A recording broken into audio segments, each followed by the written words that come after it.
Faces Unmasked is a podcast of candid conversations that explore the intricate layers of our unique identities, worth, and value. I'm Lorin. I'm Paige. I'm Kim. Let's unmask. What's up, everybody? Welcome to True Faces Unmasked. Woo! We're so happy to have you here. Oh my goodness. Okay, so today we're going to be diving into unleashing your inner storm. So exciting.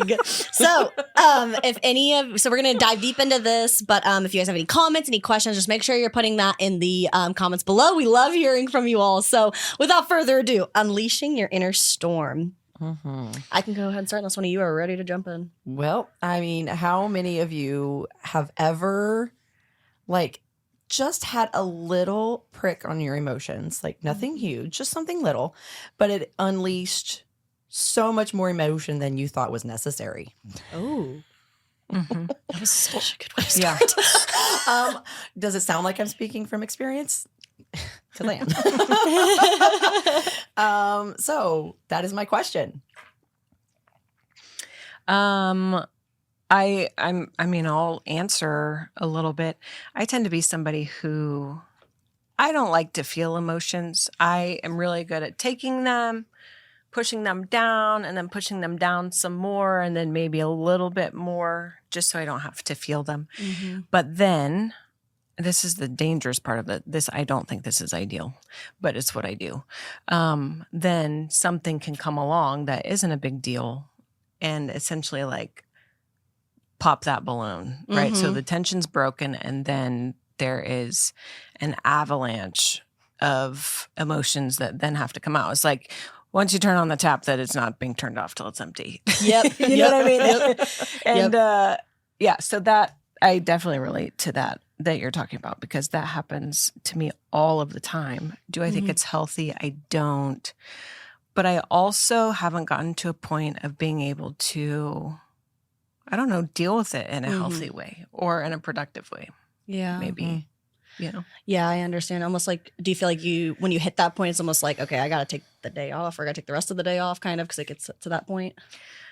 I will usually try to still push through with all this stuff. I'm just don't even look at me because I'll just cry. Oh my gosh, I totally I'm just understand.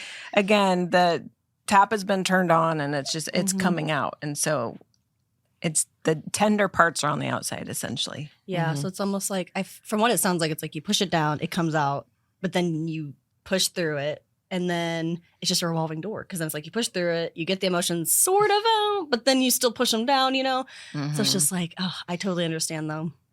So thank you for sharing that. I love that. I'm sure there's many people on here that feel the same way, or, understand that same feeling. So I can describe mine. We were just kind of talking over it. I'm finding out that my emotions are big, but I like to push them down as well. But I don't have as much of capacity. So for whatever reason, I try to push it down. It's like it goes here. It doesn't go really anywhere. So I tried to push it down. It doesn't go anywhere. And so I don't have a big capacity to hold in the emotions, but the reaction that comes out is big. So it's like the emotions I feel are deep, but they don't have a capacity to be pushed down because they're so deep. So then they come out frequently and very big. Which I hate. I hate crying. I hate getting upset. I hate doing all of that. But so I am still finding ways to handle it, or at least take those times to just get it out, maybe. But that's where I am. So I definitely feel my emotions deep, or not deep. I feel them deeply, but the capacity for them, I got to get them out sooner rather than later. I don't know. I'm trying to think of the longest time I've held something in. I feel like it wasn't very long. I want it to be, but it doesn't. And then I start crying. I'm like, gosh, dang it. Yeah. I think that tends to be a little more healthy, though. I don't think that it's actually healthy to pull them in, hold them in, push them down, try to avoid them. I don't actually think that's ideal. I don't think that's healthy. I think it is healthy to process as things are happening or close to when they're happening. And then you don't have to carry it around. Yeah, that's so true. And then you don't have as much availability for holding something for years. And then eventually whenever it does come out, you're like, I don't even know what this is. I almost wonder if it's because I've held so many other things from the past deep that now it's built up and there's nowhere for anything else to go. So I just thought of this, right? You're live. Hey. You know, you just never know. So It's a just, great thing about asking questions. yeah. And I like that we can talk through this on here with you guys so you can see kind of what we're going through live. I mean, everyone goes through something every single day. And so just being vulnerable to say, yes, we are going through this. No, we don't have the roadmap to get out of it yet, but we are working at that. Mhm. And we have the safe space to do it together and help you guys as well. So thank you for being patient with the vulnerability. Yeah. Kim once asked me the question if I thought I had big or deep feelings. So that's what Paige is talking about right now. And so I definitely felt like I had deep feelings. And I can also push them down very deep. I feel like I have a very large capacity to do that. Would you say you have, I feel like you already answered that. Did you already answer that? I definitely have deep Feelings? deep feelings that come out like they're big when they're not as big as they appear. Yeah. Same. Yep. Same. Cool. Yeah. So, one of the reasons we thought this was such an important topic was because you don't really think about emotions as like a substantial object. Yeah. They're just kind of floaty. They can flow in, they can flow out. They're, what is the word? Ethereal? Yeah, a good probably. word? They're not tangible. Not tangible. That's a good Yeah. word. However, emotions with not dealt with properly can actually take up space in Physical your body. space. Physical space in your Yeah. body. And you can actually have pent up emotion stored in your body. Like, it's really interesting. It is interesting. I'm going to rewind just a little bit. Go for it. I'm just going to be real. This was not a planned topic we were going to talk about. We just happened to be talking about how we're all kind of going through some stuff right now. Yeah. Yeah. I'm glad you pointed that out. 'Cause And, so this is very much an organic subject for today. But part of what sparked this was Paige was saying she was going through some stuff, and Lorin said she knows someone who is starting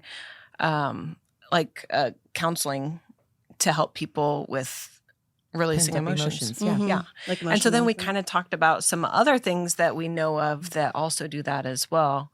So I guess maybe, hopefully this might be a place for solutions, even though they're not our solutions, but there are solutions, right? And there are ways to kind of work through this. Exactly. And you don't always have to do it on your own. Sometimes you need to. Sometimes, I mean, you can get some help, right? Yeah, exactly. This is definitely a subject that is real for us, but we have no credibility.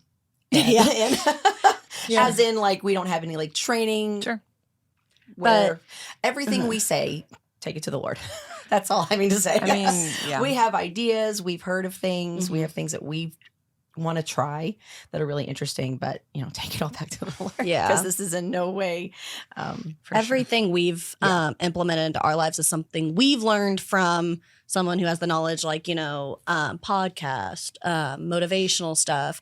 Lauren's friend who's helping with emotional management. So everything we're regurgitating is from higher knowledge, if this makes sense. And it's stuff that we've learned. I know for sure myself, I have taken a lot of time in studying. I mean, yes, I went through schooling myself. Like, I went through college and everything, blessed to do that. But it's like I've had a lot of schooling, but I haven't had a lot of schooling of myself and of my emotions. I've had schooling on how to do accounting and how to do financials and how to, write, but I've never really been told, hey, let's sit down, let's teach you what your emotions are, why you feel these, and how how we can work through that to handle it. Because there's also these theories of, people with anxiety. I deal with a lot of anxiety and a lot of depression. Anyone else out there do that? And it's more regular than we think. And then it's just figuring out how to manage it. Because if you have those emotions, they don't just go away. You have to learn to manage them, like we were explaining. And so a lot of the times, like for the longest time, I thought I had to learn how to live without anxiety. Okay, I have a little bit of anxiety today. The day sucks. Day's over with. This is horrible. But instead, I've had to almost retrain my mind to think the anxiety is going to be there. Now, how can we manage it? How can we use it to our positive abilities, make us almost energize me instead of defeat me. So that's another thing too. That the more you learn and the more you put yourself in a position to be willing to learn every single day, the better you'll be able to help yourself. And so that's something I've taken on. And so then with that, do you guys have anything to add on to that part? Because I have another avenue I want to go down. I just love that you're talking about emotional management. Yes. I think that's amazing. Yeah. Because that's definitely something that I am exploring right now because I don't feel like I learned it growing up. A lot of the times I feel like it was negative feelings are bad. You just put those away. Just put those away. That's ugly. We're just not going to deal with that. And so for the longest time, I thought, that's just what you do. Yeah. You just put it away and it'll go away eventually. But it actually doesn't. Nope. So yes, I really love this. So. But so I think it's interesting too. So last night, for the first time, finally, I took the love language test. Oh, I want to know all about it. I know, and I found out something completely different than what I thought I was going to be. So I actually receive love through emotional love. Makes sense because I feel deep. My emotions are big, and I feel deep. I'm a 4 who feels deep. Has deep emotions. And so number 4, just we should be look into that. Yeah, look into those. But anyways, the whole point of it is that I'm like, why did I know? I didn't even know emotional support was a love language. I didn't even know that. I was thinking, okay, gifts, okay, physical touch, all this stuff. I didn't even know emotional was one of them. And then I saw that and I'm reading it, and it's like you feel the most love when someone helps you through hard times. Like there's been times, and I'm gonna get really deep here, where I've had such bad anxiety, depression, where my boyfriend, I love you so much, babe, he would literally make me stand up and start walking because I wouldn't get up. Like I would get so upset that I would lay there and just cry. You guys probably understand. Just get to that point where you don't know where to go. You just you're just there. And so it's like those little things, like him doing that for me, I didn't even know that was how I felt the most loved, or someone sitting there with me while I'm crying, or if I get angry, settling me down, hey, let's position ourselves. Why are we angry? Anyone, a friend, a significant other, or a family, that's how I feel the most loved, is when they're helping me emotionally. And I was like, but I've shoved the emotions down this whole time. So I've never felt that connection with anyone because I have to allow myself to be vulnerable enough to let it out. Right. To then receive the love. And I'm like, oh my gosh, this is so backwards. I'm like, I don't want to let it out, but I have to if I want to feel that love. So I thought that was really interesting. I knew you guys would love that. That is interesting. Right? Very interesting. I like it. Right? So what do you guys have on that? Well, I guess I don't know. I feel like I'm not positioned well to talk much about emotional management because I don't manage my emotions well. I tried to ignore them. And again, I know it's not ideal. It's just the reality of where I am and how I've trained myself to be. I don't even know. I don't think I can put the responsibility of that on anyone else. I think it's just how I've figured out how to function in the world. And I'm sure it can be connected back to my Enneagram. It can be connected back to my Myers-Briggs. It can be connected back to something that happened in my childhood. But at the core of it, it's something that I am responsible for, right? And so I think it's really interesting hearing about that love. I had never heard of that love language. By the way. Thank you. I'm not crazy. I'm I swear I hadn't heard of it. I'd only heard of the 5 love languages from the book. So, okay. Right. So I used Truity, where we did the Enneagrams. All of us took our Enneagrams on that one. So I saw that and I thought of you and I was like, that one's good. You can only read the first couple paragraphs and then the rest of it you have to buy. So I just read the first couple paragraphs. You don't have to pay for it. But and it's 7.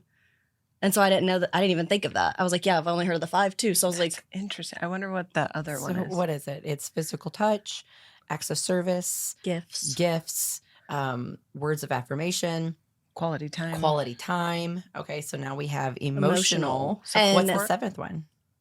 Zachary's was achievement. Achievement? Huh. I wonder if that. His was achievement. He feels the most loved when for example, if I told him I'm so proud of you, or not like proud of, but yeah, like maybe he hit a home run in his ball game, and I was just like, I'm so proud of you, babe. Like, that was awesome. Like that kind of stuff. Or if he goes and does like an errand run or something, like thank you for doing that. Like just the whole thank you, you're good.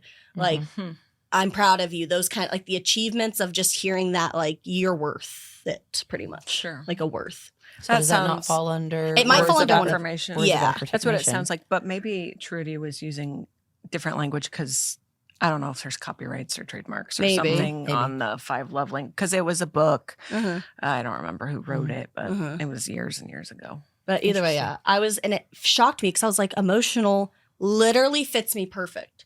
But yet I never thought of that being. So it's like, then I think back to, well, I haven't taken the time, like you said, it's on us to to handle our own selves. You can't expect someone else to, which for the longest time, I expected other people to make me feel worthy. Like I expected other people to compliment me, or expected other people to tell me I was this, or get gifts. None of those matter because I need that emotional. And I don't know that. Now I'm like, okay, now that I know that, it's going to change everything. I can already tell that. So I just thought it was interesting too, because I never even heard of emotional love, you know? Yeah. Yeah. I think you just said something and it just sparked something in my mind.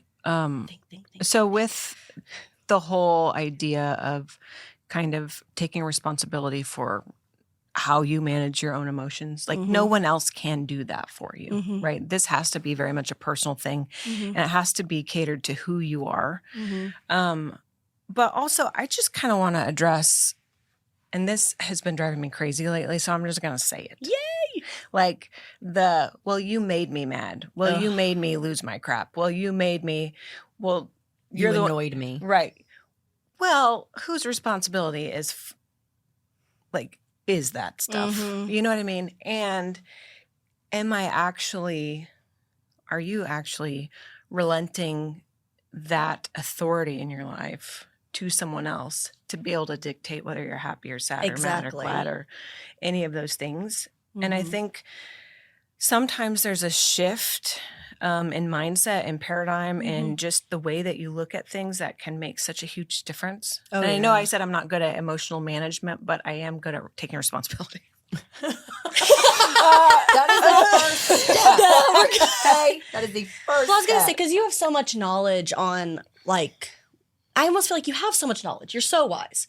It's just nice. And I think it's just taking the time for yourself to figure it out. It's almost like, because I know when I take the time to take a nap, like I know I have. So I'm a very sprint jog. So there's like a point in the middle of the day I have to relax, whether that's taking a 30-minute nap, whether that's reading, whether that's doing something, but I hate slowing down. So I have to force myself almost to slow down, which you're like, why would you force yourself to do something you don't want to do? Well, because when I get, it's helping myself without you. I don't know how to explain it, because there's so things you do all the time in your life that you don't want to do. Do we all want to go get our oil changed in our cars and pay for that? No. But do you want a running car? Yes. So it's like, if I want to run through my day and be able to function, I got to be able to get re-oiled up. I got to recharge. And so it's like, I know these things. And then I know, like, yesterday I didn't take that time. Well, guess what? Yesterday I had I couldn't handle my emotions and they were unleashed. The storm was there. So it's like, but I think you're wise and you know this. It's just taking the time to then do it. Like you said, you work through the pain, which is very brave, very bold. But then the time, what is the bravery and boldness to just take that rest to recharge too, It's both. So yeah. Yeah. True facts. Like, this is true faces, but true facts. Like maybe 2 months ago, I don't know. I got to a point where I was not dealing with stuff enough that my body just broke out in hives. and was broken out in hives for like a month, and I couldn't figure out why. I went to I didn't go to like a normal doctor. I went to my natural doctor, and it was all emotional stuff. And I'm like, that's not what I wanted to hear. Right? I wanted to hear, use this peppermint oil. It will help. Drink this drink and you'll be fine. Right. And I was like, dang it. All of this stuff that I've been trying to avoid so hard. Wow. But back to what we were talking about earlier, like there's a very physical aspect of emotions, especially pent up emotions. But there's also very physical ways of kind of releasing that. And I think that's where I would love to go with this conversation, not just the fact that, yes, we have pent up emotions. Yes, we deal with them differently. Yes, they can explode. Yes, the tap might be turned on and might not be turned off, right? Not just that, but like there are physical ways to help you release some of these things. And one of them that I was just talking to these ladies about, so I do gua sha. Have you ever heard of that? Like it's this ancient Chinese way of like, I don't know, it's like skincare. So it's a little stone or a tool in a certain shape, and it's like moving fluid to lymph nodes to drain. It's like lymph drainage. But in that, there's also areas, and it's funny, I was showing them this on a Zoom call, I don't know, a while ago. I loved it. But like I have these little 11s that go between my eyebrows. I've got a 1. Oh, that's so I funny. have one I have too. a 1. Oh, that's so funny. Well, you're One. not old And enough see- to have 2 yet, I guess. Well, I don't know. But see okay, it? but here's the thing is that this isn't always like serum, cleanser, moisturizer fixable. If you feel it, there's ridges underneath. And those ridges are fascia that's built up underneath your Oh my skin gosh, yeah, I and feel it on right top there. of your bone, and it's like tissue that will get pent up. And your fascia holds emotions. And so if you do some work to release fascia, not just this, like it's other places in your body. Like Like your I shoulders. hold tension in my shoulders like nobody's business. Actually, majority of women hold in their shoulders. Yeah, it's an interesting thing. I may look soft everywhere else, but my shoulders look jacked. But it's because, well, it's true. It's Sorry. because there's so much. That's where I hold all my tension is in my shoulders. Oh, But goodness. if you go in and you get with a practitioner who knows how to do this, they can work on that fascia and start releasing it. But when that happens, it's an interesting thing because emotions get released and you might just lose it. Not because it hurts, because this stuff gets released. But it is a very physical way to start dealing with some of that stuff. And that's just one way. Yeah, I have my own experience with that. So I don't know, I think my back was hurting or something. I can't remember what it was. And I hate it when my husband suggests that I do this. And he's like, have you stretched? I'm like, Nope.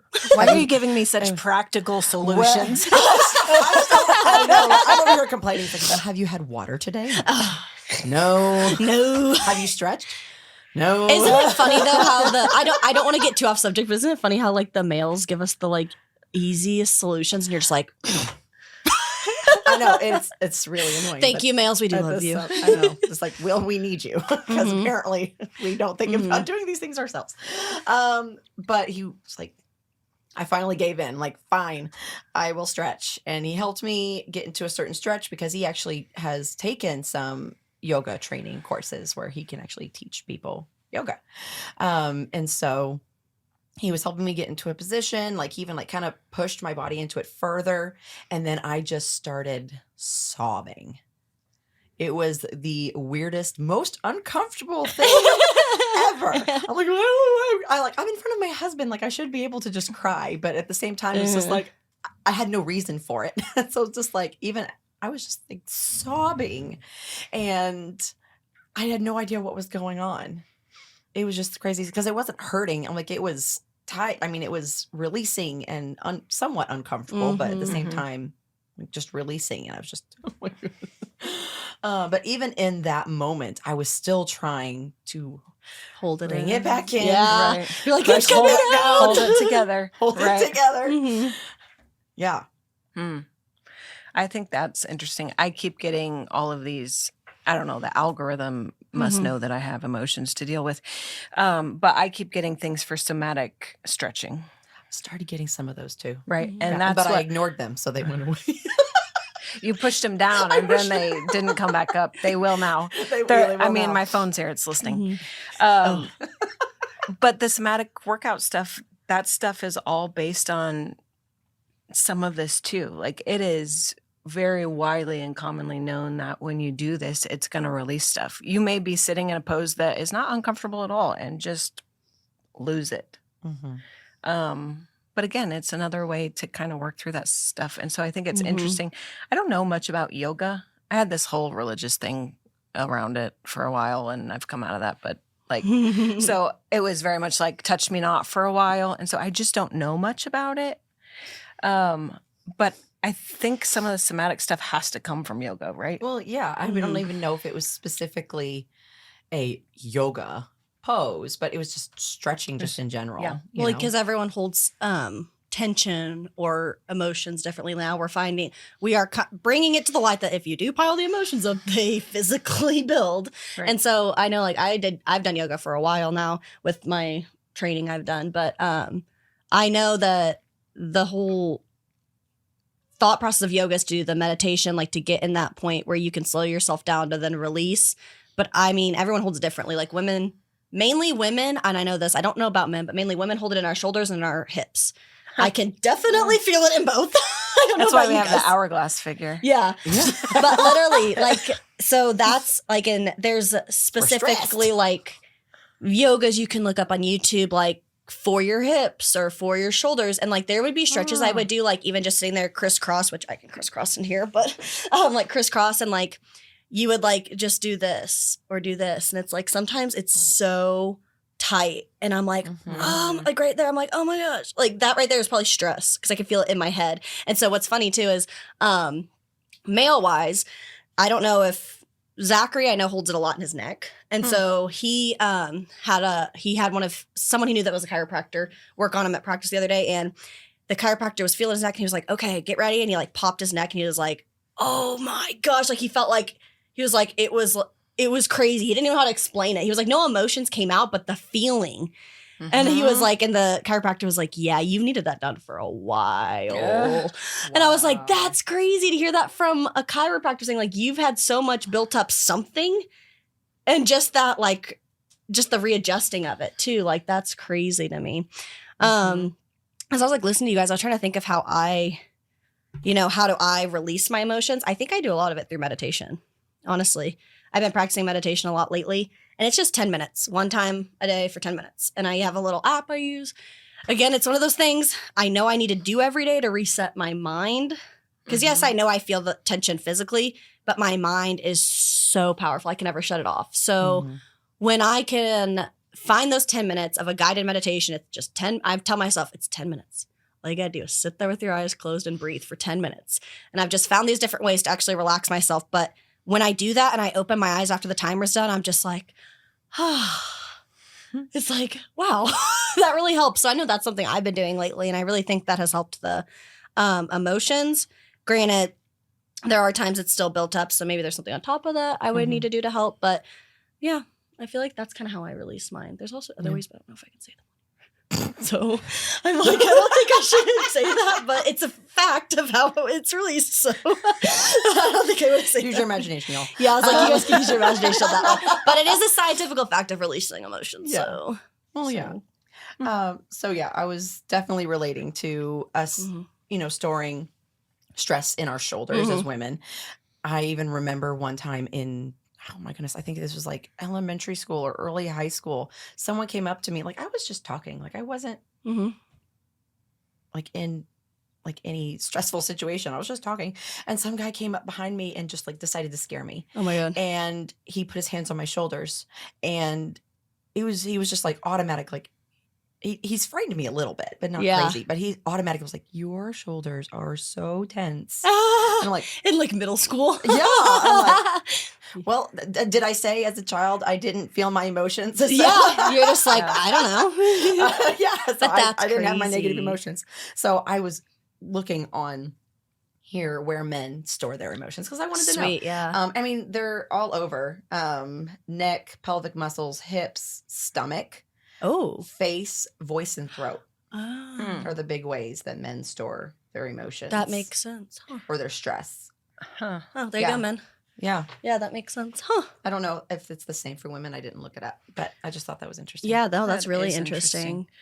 I was thinking about when you're saying like, even as a young child like that, you were like being pent up and like storing and not dealing, right? Mm-hmm. And so I guess I want to just also put this out there and being kind to yourself when you're trying to deal with some of this stuff. Like it's a lifetime of storing, pushing down, trying to hide, not dealing with all of these emotions. And so to think that you're going to deal with it in a day and be better, I think would be a vast like oversight. You know what I mean? And I think I just want to say maybe allow yourself grace. I'm saying this to myself too. Allow yourself grace to deal with some of this stuff, and that it will take time, and that you're doing this for you, right? And I think we're in a culture where self-care is such a big deal right now. Like everyone, treat yourself, right? And I think this is one of those things that we can really start like loving ourselves with this. You know what I mean? Like, is there something you've pushed out? Is there just one thing you could deal with today? Is there just one thing you could deal with tomorrow? Is there, I mean, could you take 5 minutes and learn a couple of these stretches that can help you start releasing this stuff to then deal with it and get it out? And I wonder, like, if we were to actively do this, right? Like, put an intention there, what improvement we might see, like relationally, even not just with our own selves, like in our, with our significant others, within our families, within our friend groups, at work, like all of these different places. Are there things that are bubbling out that we don't even realize because we've done this and we haven't dealt with it? And like, can we just, like, I feel like I want to just like practice something. Yeah, like let me just take a little action. I don't feel like I need to do some big overhaul and then have the avalanche and then devastate myself for a while. That's not what I'm looking to do. But I think if there's been a lifetime of building this up, I could take a year, I can take 2 years, I can take 5 years to really start working on this and to invest in getting myself into a healthy place so that the people around me can have a healthy whole Kim, you know? Yeah. And if we dealt with it in a timely manner, maybe we wouldn't have those big outbursts. Yeah. Because we would just let it out like a balloon, like just a little at a time. You know? Wait a minute. You have big outbursts? I do. I do too. I know, right? Yeah. Surprise. Sorry, kids. Yeah. Right. And they get the brunt of that. Like, which really sucks. The people you love the most get the worst. They do, which really sucks. And then that's just going to turn around and do the same thing to them. I hate that. Right. But what if our kids got to watch us heal and deal with this stuff and start like dealing with emotions in a healthy way? What if they got to witness that? I would. And then they have that foundation to build upon themselves. Right. Wow. I would love them to have that emotional management training that I didn't have. But it's really hard to teach emotional management when you're going through emotional management training for yourself. So it would be really nice if I could have figured this out beforehand so they don't have to see all of it. That's so funny. But it's never too late. Exactly. And they also then, I mean, they get to see how you're human. They get to see, mom has struggled, but mom took her own life in her own hands to turn things around, to fix it. And now I can see what she's done. I can feel comfortable to ask her for help. I mean, how many of us feel comfortable to go to our parents and ask for emotional support or emotional management? right. Honestly. I mean, how many parents think they're so screwed up that they couldn't help their kids if they needed it, you know? I mean, honestly. So it's like, that kind of takes me back to, we all have the same knowledge. We all have this internet. Take 20 minutes of your day, you know, or take 30 minutes of your day, or take 10 minutes to just look up emotional management, look up the definition, look up kind of that's the learning again. We're here on this earth to always learn and grow. So it's like, I feel like that may be like, that'd be almost maybe a next step maybe I'll do, is just kind of even learning what emotional management is. Because yes, I've heard it. Yes, I've listened to stuff about it, but I don't think I've taken it seriously enough. Sure. So it's like almost taking it seriously to study it for a little bit of time and then understand. So then you can implement and practice and then learn and show that to others, show that to your own kids and stuff. So I mean, I just hear what you're saying, and I've heard it from someone else that it rung a bell in my ear, someone that I love. And I have heard that it actually takes you hearing something about 7 times before it really like clicks. So you need to keep hearing it over and over again. So I'm glad that's like, and it like hurts my heart when parents are like, I wish I would have done this before the kids, or I wish I would have done this before them, because in my head, all I can think of is it's never too late. First of all, I'm like, no, it's never too late. You are still here and you are making the point to change. And now I feel like it's almost luckier for the kids because they get to see you grow and go through it. I mean, just like all the Mary Kay stories we hear of the women who like had nothing and then now have all of these hopes and dreams that they get to have for their kids or their grandkids. Like maybe their kids didn't have, but their grandkids. So it's like you're still having that impact, whether it's at the time you wanted it or the time the Lord wanted it, you know? Sure. Yeah, because I was like, I don't have kids, but I know my family gets a lot of the brunt of what I do. And that's why I tend to run and hide a lot. But at the same time, you know, it's like I got to work through that. So then when I have my own kids, I'm not running and hiding, but instead I'm doing that. So I don't know. I just think it's almost special that you get to work through with your kids. You know, you're not alone.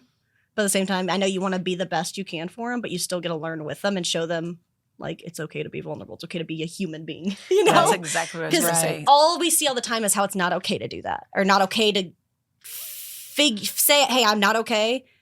I have lost it, and then I can move on from that." And so they're seeing that true side from you, which I think is really special. Yeah, I definitely think a thing to note and remember is that emotions are good. Emotions are good, the good and the bad. But we don't have to let them control us. Yes. We get to control our emotions. So our emotions are there. Like God gave us our emotions. Like, why do we shove them down? Why do we try to ignore them? He gave them to us so we can know when something's wrong. It doesn't mean we have to let it overtake us and go hide in a hole, but they're there to let us know something's wrong or when something's good. So emotions are good. Like, don't shove them down. Good. It's part pay of attention to them. Don't let them control you. Yeah. Just pay attention to them. Yeah. It's part of the human experience. It's something very unique. Yeah, because I don't think humans. animals feel all the emotions we do. I know they feel some. There's some, like they feel fear because of predator and prey. But I'm like, but no other organism feels the way humans feel. Yeah. Or has the emotions the way emotions. Right. Not the capacity or the amount. Yeah. You know? Like I know there's some have like dogs, like they feel things. Like you can Dogs see are it. special. Dogs are special. Okay. If I'm wrong, you know, I'm gonna believe what I want. But they don't have the same capacity or the range. That's what I was looking for. But we do. So that is something unique to us, and it is good. It is good. So, I mean, I guess, what does unleashing your inner storm mean to you? What does unleashing your inner storm mean to you? Let us know in the comments. Cool. I hope you guys got something out of this. Maybe have some ways that you can release your own inner storm. Allow it to be there. Allow yourself to feel it. You know, if you do some studying up on the emotional management, comments below. I mean, for real. Or if you already have knowledge and wisdom. Yes, comment below. Feel free to share. Yeah. Yes, it is welcome. And maybe we'll pick this conversation up another time after we've done some studying or something too. Yeah, so thank fun. You all for being on with us. Hey, thanks y'all. Bye. Bye. That's it for today. Thanks for listening. Keep up with us on this unmasking journey by joining us every Friday. Like, subscribe, and follow us on Instagram. This episode is sponsored by Podcast Solutions and podcasttables.shop. As always, we're glad you're here. See you next week. Boom, done.